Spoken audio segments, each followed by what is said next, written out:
Break के बाद एक बार फिर से आप सभी दर्शकों का अन्नदाता में स्वागत है।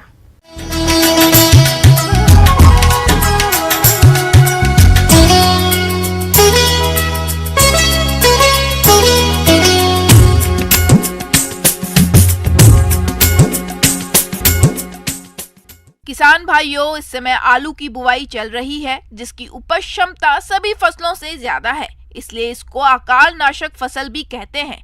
इसका प्रत्येक कंद पोषक तत्वों का भंडार है, जिसके कारण ये एक उत्तम पौष्टिक आहार है।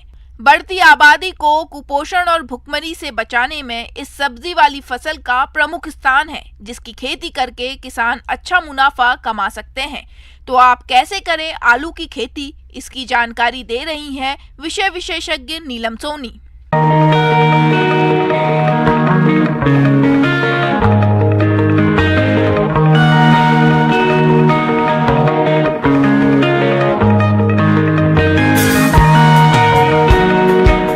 आलू की तकनीकी के बारे में चर्चा करने वाली हूँ। तो आइए हम जानते हैं कि आलू के लिए सबसे अच्छी उपयुक्त जो सॉइल होती है, मिट्टी होती है, हम कौन सी चुनते हैं। भारत में आलू का उत्पादन मुख्यतः सब्जी के लिए किया जाता है। यहाँ कुल उत्पादन का करीब 90% सब्जी के रूप में प्रयोग किया जाता है। इसके अतिरिक्त इससे अच्छे प्रकार का स्टार्च और अच्छा प्रोटीन भी मिलता है। इसकी खेती के लिए अच्छे जल निकास वाली दोमट और बलुई दोमट मिट्टियाँ, जिसमें जैविक पदार्थ अधिकांश मात्रा में हो, उपयुक्त होती है। खेत की तैयारी के समय एक जुताई मिट्टी पलटने वाले हल से और 2 जुताइयां देशी हल या कल्टीवेटर से करके पाटा लगाकर खेत को भुरभुरा करके समतल कर लेना चाहिए। आलू की फसल के लिए जो पीएच रेशियो होता है वो 7.5 तक उपयुक्त माना जाता है। खेत में पर्याप्त नमी बनी रहनी चाहिए। आलू की खेती के लिए खेत को समतल होना जरूरी होता है, ताकि जल की निकासी काफी अच्छी तरह से हो सके। अब बात आती है खाद और उर्वरक प्रबंधन की।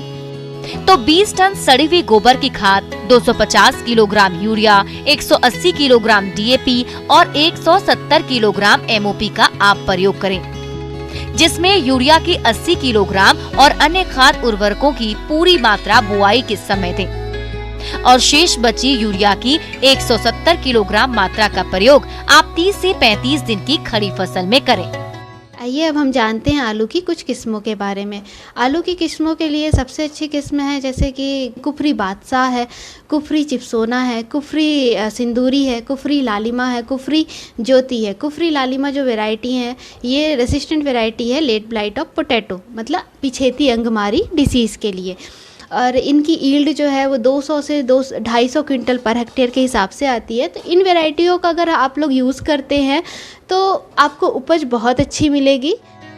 जहां तक बीज दर की बात है तो 10 ग्राम वजन वाले कंदों का 12 से 15 क्विंटल और 30 ग्राम वजन वाले कंदों का 25 से 30 क्विंटल प्रति हेक्टेयर कंदों की आवश्यकता पड़ती है। किसान भाइयों, कंदों को हमेशा किसी प्रमाणित संस्थान से ही खरीदें। कंदों को रोगों से बचाने के लिए मैंकोजेब 2 ग्राम दवा को प्रति लीटर पानी में घोलकर कंदों को 10 मिनट तक डुबा रहने दें और उसके बाद इनको निकालकर छायादार स्थान पर फैला दें, जिससे दवा की परत कंदों पर सूख जाएगी। उसके बाद कंदों की बुआई करें।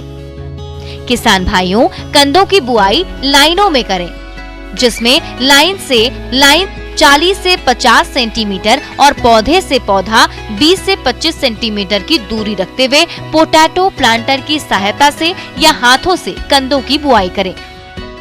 इसमें क्या होता है, इसमें कई प्रकार के खरपतवार होते हैं, जैसे चौड़ी पत्ती वाले खरपतवार हैं, सकरी पत्ती वाले खरपतवार हैं। कुछ खरपतवार जैसे कि जंगली घास हो गई, दूब हो गई और गाजर घास हो गई, ये सब चीज़ें जो हैं ये सारे खरपतवार हैं। इनको हम लोग कंट्रोल करने के लिए जैसे खुरपी से हम उसे निकाल सकते हैं, हाथ से निकाल सकते हैं।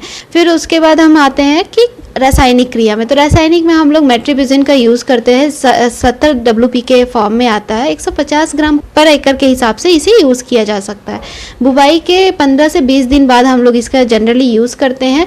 इससे क्या होता है, इससे चौड़ी पत्ती वाले खरपतवार और सकरी पत्ती वाले खरपतवार भी कंट्रोल किए जा सकते। लेकिन किसान भाइयों, आप ज़्यादा से ज़्यादा ये कोशिश करिए कि रासायनिक क्रिया का यूज़ कम से कम करें।